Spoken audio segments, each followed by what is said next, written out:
قرآن کے احکام پہ بھی مجھ کو چلا دے، قرآن کے احکام پہ بھی مجھ کو چلا دے۔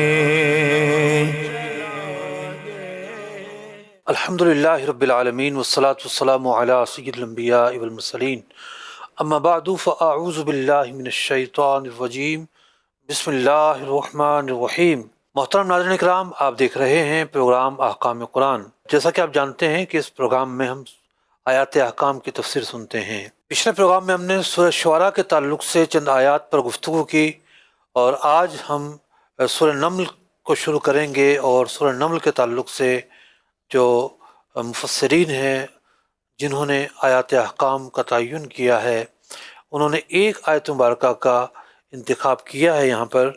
تو سورہ نمل کی پہلے ہم ایک پس منظر جانیں گے، سورہ نمل کیا ہے، اور اس کے بعد جو منتخب آیت مبارکہ ہے اس کی تفسیر کو جانیں گے۔ محترم ناظرین کرام، نمل عربی میں چونٹی کو کہتے ہیں۔ قرآن پاک کی بعض صورتیں مختلف چیزوں کے نام پر ہیں، جیسا کہ سورہ بقرہ عربی میں گائے کو کہتے ہیں، تو اسی طریقے سے نمل کا معنی چونٹی ہے، نحل کا معنی شہد کی مکھی ہے۔ تو یوں بعض صورتیں جو ہیں وہ مختلف چیزوں کے نام پر ہیں۔ وجہ تسمیہ یہ ہے کہ چونکہ اس صورت مبارکہ میں آیت نمبر 18 میں چونٹی کا مقولہ بیان کیا گیا ہے، اس نے جو آپس میں ایک دوسرے سے بات کی اس کو نقل کیا گیا ہے۔ قرآن پاک نے فرمایا کہ چونٹی کہنے لگی حتیٰ اذا اتوا علی واد النمل، کہ جب چونٹیوں کی وادی میں حضرت سلیمان علیہ السلام کا گزر ہوا یا گزر ہونے لگا، قالت نملۃ، تو ایک چونٹی کہنے لگی یا ایھا النمل، اے چونٹیو، یا ایھا النمل ادخلوا مساکنکم، اپنے اپنے بلوں میں داخل ہو جاؤ، لا یحطمنکم سلیمان وجنودہ، یہ نہ ہو کہ حضرت سلیمان علیہ السلام اور ان کا لشکر تمہیں روند ڈالے، وجنودہ وہم لا یشعرون، اور انہیں خبر ہی نہ ہو۔ تو ایک بڑا دلچسپ مقولہ ہے، چونٹی کی ایک آواز ہے، چونٹی کی ایک گفتگو ہے، اس کے بھی قبیلے ہوتے ہیں، اس کی بھی ایک زندگی ہے۔ تو قرآن پاک میں ذکر ہونے سے ان کو بھی کتنی عظمت مل گئی کہ ان کا ذکر قرآن میں آ گیا ہے۔ اللہ کی مخلوق ہے یہ بھی، ہر مخلوق اللہ نے کس لیے پیدا کی ہے وہ بہتر جانتا ہے۔ تو چونکہ چونٹی کا تذکرہ ہوا اس لیے سورت کا نام سورہ نمل پڑا۔ اگر بات کریں سورت مبارکہ کے مضامین کی تو سورت کی ابتدا ہوتی ہے سورہ بقرہ کی طرح کہ قرآن مجید ہدایت کی کتاب ہے، مومنین کے لیے رحمت، نماز پڑھنے والوں کا تذکرہ، زکوٰۃ دینے والے، آخرت پر یقین کرنے والوں کی فضیلت۔ اس کے بعد اس سورت مبارکہ میں حضرت موسیٰ علیہ السلام کا واقعہ بیان ہوتا ہے کہ اللہ تعالیٰ نے انہیں 9 معجزات دے کر فرعون کے دربار میں بھیجا، لیکن وہ پھر بھی ایمان لے کر نہیں آیا۔ حضرت داؤد اور حضرت سلیمان علیہ السلام کے واقعات بیان کیے گئے، ان کو جو نعمتیں عطا کی گئیں اور ان کے شکر گزار ہونے کا امتحان لیا گیا اس کا تذکرہ ہوا۔ حضرت صالح علیہ السلام کا قصہ بیان ہوتا ہے اور بتایا جاتا ہے کہ کس طریقے سے ان کی قوم نے ان کی نافرمانی کی، بالآخر عذاب کا شکار ہو گئی، باوجود یہ کہ بلند و بالا مستحکم مکانات کی مالک تھی۔ اور یہ مکانات جو ہیں آج بھی خطہ عرب میں تبوک کے قریب موجود ہیں۔ قوم لوط کے واقعات کی طرف اشارہ ہے اور ان کی بد اخلاقیوں، بد اعمالیوں کا تذکرہ ہے، ان پر جو دردناک عذاب پہنچا اس کا تذکرہ ہے۔ اور اس صورت مبارکہ میں اللہ رب العزت کا وجود، اس کی توحید پر دلائل بیان کیے گئے کہ اس نے آسمانوں، زمینوں، بحر و بر کو پیدا کیا، انسان کو یہ الہام کیا کہ وہ زمینوں کے خزانوں سے فائدہ اٹھائے، اور جنگلوں اور سمندروں کے راستوں میں اسے ہدایت دی گئی، اس کو بہت کثیر روزی دی گئی، اور بتایا گیا کہ قیامت اچانک آنے والی ہے۔ سورت کے آخر میں قیامت کی ہولناکیوں کا تذکرہ ہوتا ہے اور دابۃ الارض کا ذکر کیا جاتا ہے کہ قیامت کی بڑی نشانیوں میں سے ایک نشانیاں یہ ہیں کہ دابۃ الارض کا ظہور ہوگا۔ آج جو ہمارا موضوع ہے وہ ہے آیت نمبر 82، جس میں دابۃ الارض کو بیان کیا گیا۔ آئیے سب سے پہلے تو اس آیت مبارکہ کی تلاوت اور ترجمہ سنتے ہیں۔ قرآن رہنما ہے، جنت کا راستہ ہے۔ وَإِذَا وَقَعَ الْقَوْلُ عَلَيْهِمْ أَخْرَجْنَا لَهُمْ دَابَّةً مِّنَ الْأَرْضِ تُكَلِّمُهُمْ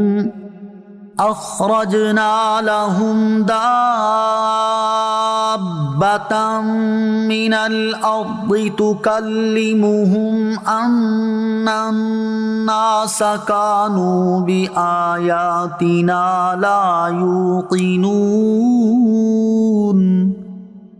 ترجمہ کنز ایمان۔ اور جب بات ان پر آ پڑے گی، ہم زمین سے ان کے لیے ایک چوپایا نکالیں گے جو لوگوں سے کلام کرے گا، اس لیے کہ لوگ ہماری آیتوں پر ایمان نہ لاتے تھے۔ ناظرین اکرام، قیامت کی نشانیاں بہت ساری ہیں، کچھ چھوٹی نشانیاں ہیں اور کچھ بڑی نشانیاں ہیں۔ چھوٹی نشانیوں میں سے جیسا کہ نفاق کا عام ہو جانا، جیسا کہ دیانت کا اٹھ جانا، فحاشی کا عام ہونا، بہت ساری اور نشانیاں چھوٹی، کچھ بڑی نشانیاں ہیں، جس میں ایک ہے امام مہدی رضی اللہ تعالیٰ عنہ پیدا ہوں گے، حضرت عیسیٰ علیہ السلام نزول فرمائیں گے، دجال ظاہر ہوگا۔ اسی طریقے سے ایک نشانی یہ ہے کہ سورج مشرق کے بجائے مغرب سے طلوع ہوگا، توبہ کا دروازہ بھی بند ہو جائے گا، اور اس سے پہلے ایک جانور ظاہر ہوگا۔ یاجوج ماجوج نے بھی ظاہر ہونا ہے، اور یاجوج ماجوج پر ہم تفصیلاً ایک پروگرام پچھلی آیات میں کر چکے ہیں۔ تو ناظرین کرام، پہلے سورج ظاہر ہوگا یا دابۃ الارض ظاہر ہوگا، مختلف روایات ہیں، لیکن ایک بات طے ہے کہ دابۃ الارض کا جو معاملہ ہے وہ دجال کے بعد کا ہے۔ ان دجال کا جب تصفیہ ہو جائے گا، دجال فنا ہو جائے گا اور دنیا میں خیر کا دور دورہ ہوگا، اور پھر دنیا ایک شر کی طرف جائے گی، اور پھر بہت سارے لوگ وہ ہوں گے کہ جو شر پر ہوں گے، اور کچھ وہ ہوں گے جو ہدایت پر ہوں گے، مسلمان ہوں گے۔ تو دابۃ الارض ظاہر ہوگا۔ دابہ عربی زبان کا لفظ ہے، اس کا لغوی معنی ہے رینگنے والا جانور، سانپ ہو یا چھپکلی ہو، کیونکہ یہ رینگ کر چلتے ہیں انہیں دابہ کہتے ہیں، لیکن عربی زبان میں زمین کے چوپایوں کو بھی دابہ کہا جاتا ہے، اور یہی اس وقت زیادہ معروف ہے۔ تو ناظرین اکرام، ایک جانور ظاہر ہوگا، حدیث پاک میں ہے، حضرت عبداللہ بن عمر رضی اللہ عنہ روایت کرتے ہیں، سمعت رسول اللہ صلی اللہ علیہ وسلم، میں نے نبی اکرم علیہ السلام سے سنا، ان اول الآیات خروجا طلوع الشمس من مغربها وخروج الدابۃ علی الناس ضحا، کہ سب سے پہلے قیامت سے پہلے کیا ہوگا کہ سورج جو ہے مشرق کے بجائے مغرب سے طلوع ہوگا، اور وخروج الدابۃ علی الناس ضحا، اور اشراق جاست کا وقت ہوگا، اچانک سے ایک جانور ظاہر ہو جائے گا، ایہما کانت قبل صاحبتها فالاخری علی اثرها قریبا، ان دونوں میں سے جو بھی ظاہر ہوا تو سمجھ لینا کہ دوسرا بالکل قریب ہے۔ حضرت ابو ہریرہ رضی اللہ تعالیٰ عنہ سے روایت ہے کہ نبی اکرم علیہ السلام نے ارشاد فرمایا، جب تین چیزیں ظاہر ہوں گی تو کسی جان کو ان کا ایمان لانا نفع نہ دے گا، یعنی توبہ کا دروازہ بند کر دیا جائے گا جبکہ وہ پہلے ایمان نہ لائے ہوں، یا خیر کی حالت میں ایمان قبول نہ کیا ہو۔ سورج کا مغرب سے نکلنا، دجال اور دابۃ الارض کا نکلنا۔ ایک اور روایت میں آتا ہے کہ نبی اکرم علیہ السلام نے ارشاد فرمایا، تخرج دابۃ، ایک جانور ظاہر ہوگا، ومعها عصا موسیٰ، اس کے پاس حضرت موسیٰ علیہ السلام کا عصا ہوگا، وخاتم سلیمان، حضرت سلیمان علیہ السلام کی خاتم ہوگی، وتجلو وجہ المومن بالعصا، اور مومن کے چہرے پر نور کو ظاہر کرے گا۔ بعض روایت میں کہ یا مومن لکھے گا یا مومن لکھے گا، اور یا مومن کی پیشانی پر عصا موسیٰ سے مومن لکھے گا، اور دوسرے ہاتھ سے حضرت سلیمان علیہ السلام کی انگوٹھی سے یہ کافر کی پیشانی پر کافر لکھے گا، حتیٰ ان اہل الخوانی لیجتمعون فیقول ھذا یا مومن ویقول ھذا یا کافر۔ اللہ تعالیٰ اسے قوت گویائی عطا کرے گا، فصاحت کے ساتھ یہ مسلمانوں سے خطاب کرے گا، یا مومن کہے گا، کفار کو یا کافر کہے گا۔ ایک روایت میں آتا ہے کہ حضرت ابو ہریرہ رضی اللہ تعالیٰ عنہ روایت کرتے ہیں ان رسول اللہ صلی اللہ علیہ وسلم قال بارد بالاعمال ستہ، 6 چیزوں میں جلدی کرو، ان 6 چیزیں ہونے والی ہیں۔ طلوع الشمس من مغربها، سورج مغرب سے نکلے گا، والدخان، ایک آگ طلوع ہوگی، والدجال، دجال ظاہر ہوگا، ودابۃ الارض، اور دابہ ارض ظاہر ہوگا، اور ایک موت طاری ہو جائے گی لوگوں پر۔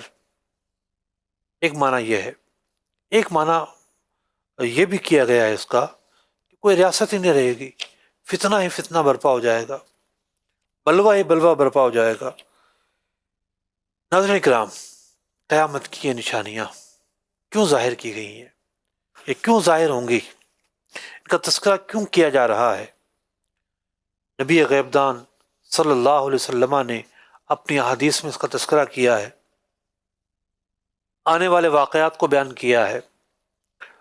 اس لیے بیان کیا ہے کہ بہت ساری علامات تو ایسی ہیں جو ظاہر ہو چکی ہیں، یعنی آپ نے فرمایا تھا کہ ایک آگ طلوع ہوگی، وہ آگ طلوع ہو چکی ہے، اور بھی کئی نشانیاں ظاہر ہو چکی ہیں، کچھ جو درمیانی نشانیاں ہیں وہ چل رہی ہیں، اور بڑی نشانیوں کے بارے میں بھی ہمیں بتا دیا گیا، جیسا کہ یاجوج ماجوج کے بارے میں بتا دیا گیا، جیسا کہ روایتوں میں دجال کے بارے میں بتا دیا گیا، جیسا کہ دابۃ الارض کے بارے میں بتا دیا گیا۔ امام اشعری فرماتے ہیں کہ دابۃ الارض کا جو نکلنا ہے اس پر اجماع قائم ہے۔ قرآن پاک نے دابۃ الارض کا تذکرہ کس طرح کیا؟ وَإِذَا وَقَعَ الْقَوْلُ عَلَيْهِمْ، اور جب بات ان پر آ پڑے گی، یعنی لوگ جب منکر کا خاتمہ کرنا چھوڑ دیں گے، برائی سے منع کرنا چھوڑ دیں گے، اخرجنا لہم دابۃ من الارض، تو زمین سے ایک جانور طلوع ہوگا۔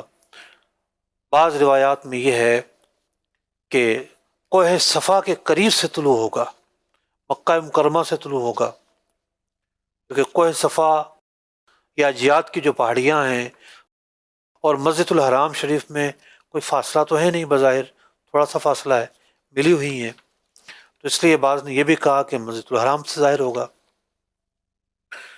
تو یہ جانور ظاہر ہوگا، کتنا بڑا ہوگا؟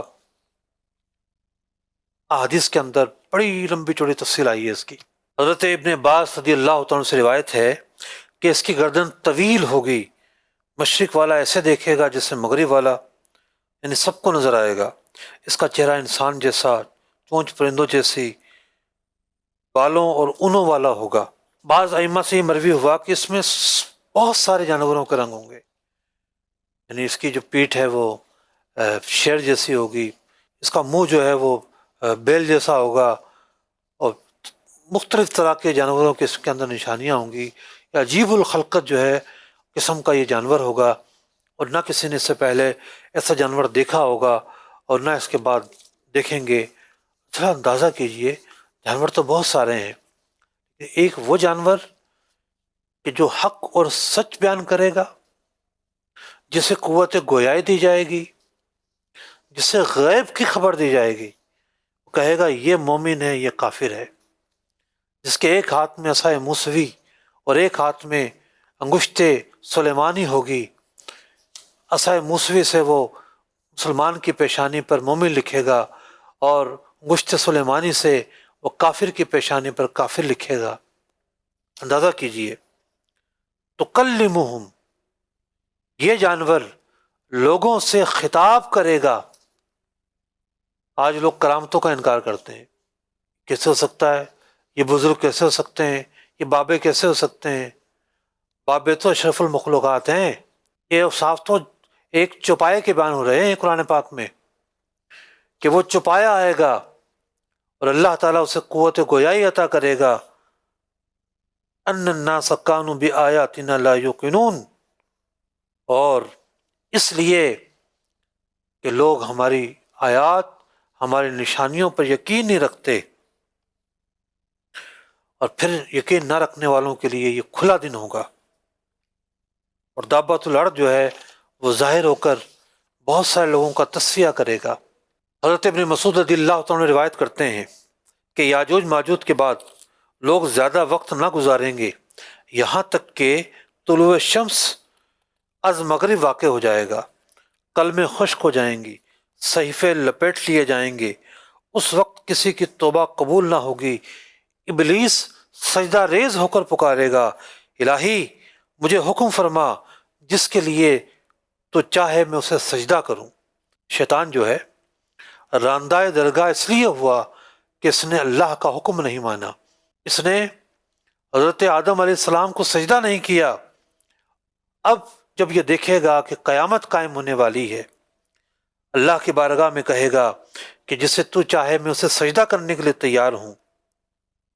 تمام شیاطین ابلیس کے پاس جمع ہو کر کہیں گے، اے ہمارے سردار کیوں جزا فضا کر رہے ہو؟ کہے گا، میں نے اللہ سے عرض کیا تھا مجھے قیامت تک کے لیے مہلت دے دے. آج سورج مغرب سے طلوع ہو گیا ہے، یہی وقت معلوم ہے جس کا ذکر قرآن میں کیا گیا، الی یوم الوقت المعلوم. پھر شیاطین زمین پر کھلم کھلا گھومتے ہوئے نظر آئیں گے. انہیں دیکھ کر ایک آدمی کہے گا، یہی میرا شیطان ہے جو مجھے گمراہ کرتا تھا. اللہ کا شکر ہے کہ اس نے میرے شیطان کو رسوا کیا. لیکن ابلیس بدستور سجدے میں روتا رہے گا یہاں تک کہ دابہ ظاہر ہو کر شیطان کو حالت سجدہ میں قتل کر دے گا. بعض علماء نے لکھا کہ جب شیطان مار دیا جائے گا تو پھر ایک چین ہی چین ہوگا. لیکن لوگ دو طرح کے ہوں گے، کچھ کافر اور کچھ مومن. رفتہ رفتہ جو مومن تھے وہ یک لخت انتقال کر جائیں گے، اور اس کے بعد روح زمین پر صرف اور صرف کفار رہ جائیں گے. اب ان کا حال یہ ہوگا کہ ان کے اندر زنا عام ہو جائے گا، یہاں تک کہ انہیں اپنی ماں نظر آئے گی تو اس سے بھی فعل بد کرنے سے باز نہیں آئیں گے. اور پھر روح زمین پر ایک ایسی مخلوق پیدا ہونی شروع ہو جائے گی جو صرف اور صرف ولد الحرام ہوگی، اور اس کے بعد پھر قیامت قائم ہو جائے گی. ناظرین کرام، قیامت کی نشانیاں ہیں جو بیان ہو رہی ہیں، یہ ہمیں جھنجھوڑ رہی ہیں کہ ایک دن آئے گا کہ جب فنا ہونا ہے سب چیزوں کو. کس طریقے سے حق واضح ہوگا، کس طریقے سے علامات ظاہر ہوں گی، کس طریقے سے نبی اکرم علیہ الصلوۃ والسلام کی کہی ہوئی بات سچی ثابت ہوں گی. تو ہم تو ایمان بالغیب رکھنے والے ہیں، ہم تو وہ منظر نہیں دیکھ سکیں گے، وہ دجال کا ظاہر ہونا یا امام مہدی رضی اللہ تعالیٰ عنہ کا پیدا ہونا اور پھر ظاہر ہونا، یا نزول سیدنا عیسیٰ علی نبینا علیہ الصلوۃ والسلام.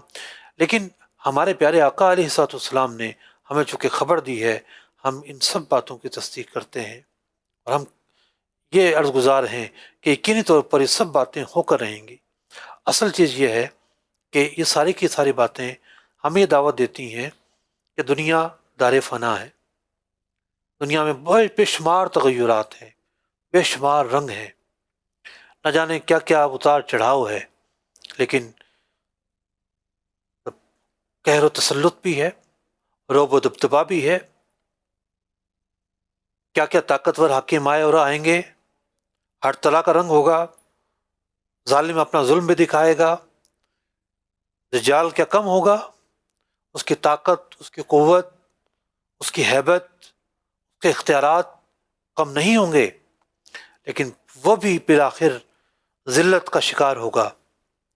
تو یہ دنیا دارالعمل ہے، ساری علامتیں، یہ ساری چیزیں، یہ ساری کی ساری باتیں اپنی جگہ پر.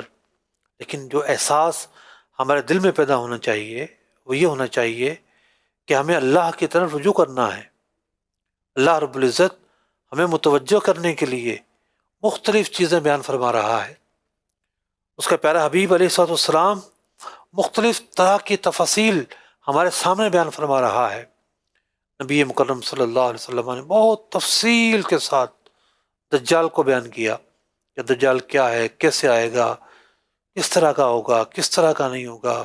خود اس جانور کے بارے میں احادیث مبارکہ میں بڑی تفصیل کے ساتھ بیان ہوا۔ خود یہ آیت مبارکہ کیا بیان فرما رہی ہے؟ ان الناس کانوا بآیاتنا لا یوقنون، کہ لوگ ہماری آیات، ہمارے نشانیوں پر ایمان نہیں لاتے تھے۔ تو پھر یعنی ہمارا ایمان بالغیب ہے، ہم نے اللہ کو نہیں دیکھا، ہم نے نبی اکرم علیہ الصلوۃ والسلام کی اخبار سنی ہیں، آپ کی باتیں سنی ہیں جو ہم تک پہنچی ہیں۔ ہمارا ایمان بالغیب ہے، قیامت پر ایمان بالغیب ہے، قبر کے عذاب پر ایمان بالغیب ہے، فرشتوں پر ایمان بالغیب ہے، میزان پر ایمان بالغیب ہے، جنت و دوزخ کے وجود پر ایمان بالغیب ہے۔ تو ہمارا ایمان بالغیب ہے۔ اللہ رب العزت نے اپنے وجود کی بے شمار نشانیاں بنا رکھی ہیں، اور جو لوگ یقین نہیں رکھتے، ایمان نہیں لاتے، پھر جب نشانیاں ظاہر ہوں گی تو پھر وہ کیا کہیں گے؟ ان کے پاس کوئی حجت نہیں ہوگی۔ حجت تو اب بھی نہیں ہے کہ اللہ کے نبی مکرم صلی اللہ علیہ وسلم نے، اللہ کے مقرب رسول نے ہمیں پیغام دے دیا ہے، ہم تک میسج پہنچا دیا ہے، اور پھر بھی ہم ایمان نہ لائیں تو ہم یقینی طور پر نقصان میں ہوں گے۔ اللہ رب العزت اس نقصان سے ہمیں محفوظ فرمائے۔ اور یہ جو شروع میں فرمایا گیا وَإِذَا وَقَعَ الْقَوْلُ عَلَيْهِمْ، جب لوگ جو نہیں عن المنکر وہ چھوڑ دیں گے، پھر یہ سارے معاملات برپا ہوں گے، یعنی بڑی نشانیاں ظاہر ہوں گی۔ تو آپ اندازہ لگائیے کہ نہیں عن المنکر، برائی سے منع کرنے کی کتنی بڑی اہمیت ہے۔ آج ہم بہت ساری باتیں ایسی ہیں کہ ہم منع نہیں کرتے، ایک آواز آج بھی ہے، برائی کو برائی محسوس کرنے کا جو کہ فضا آج بھی الحمدللہ برقرار ہے، لیکن یہ جو فضا ہے یہ بہت اہم فضا ہے، یہ قوت ایمانی ہے۔ لیکن جب یہ قوت ایمانی ختم ہو جائے گی تو پھر بڑی نشانیاں بھی ظاہر ہو جائیں گی۔ اللہ رب العزت اپنے حفظ امان میں رکھے، عافیت میں رکھے، آمین بجاہ النبی الامین صلی اللہ تعالیٰ علیہ وسلم۔ قرآن کے احکام پہ بھی مجھ کو چلا دے، قرآن کے احکام پہ بھی مجھ کو چلا دے۔